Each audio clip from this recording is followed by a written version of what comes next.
Good afternoon mga kababayan. Meron akong babasahing testimony ng kababayan natin. Nananakit yung kanyang tagiliran at lagi siyang bloated. Pero sa mabilis na panahon lang, naging okay na siya. Ang sabi ng kababayan natin ay, nakapag-try na ako niyang lunas, kabayan. 2 bote na ang naubos ko, nawala na yung pagiging bloated ko. Ang dami kong nailabas na dumi sa aking tiyan. Sakto pang 6 days tumalab sa akin ng lunas. Ginhawa na ang pakiramdam ko. Pati ang pananakit ng tagiliran ko nawala na din. Mag-iipon lang ulit ako pambili. 1 week na akong di nakakainom kasi naubos ko na pati PFC oil. Pinakaginhawa niya talagang lahat sa masasakit sa katawan ko. 100% talaga na napakagaling ng produkto ng Pinoy Farmer Channel.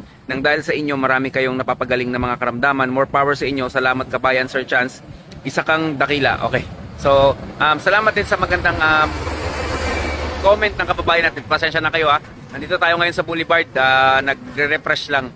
And then, yun nga, mga kababayan, napakabisa talaga ng mga produkto natin. Wala na talaga kang hanapin na iba. Susubukan na lang natin. Ipagkatiwala nyo na lang dito. Kung ano man ang karamdaman nyo, gamitin nyo yung Alkalife. Gamitin nyo yung Lunas Herbal Capsule natin. May hydrogen pa tayo dyan. Meron pa tayong PFC oil. Meron pa tayong Lunas Drinks. Pwede sa mga bata. Yun lang mga kababayan. Stay healthy. Ako si Chance. At ako magsasakang gala.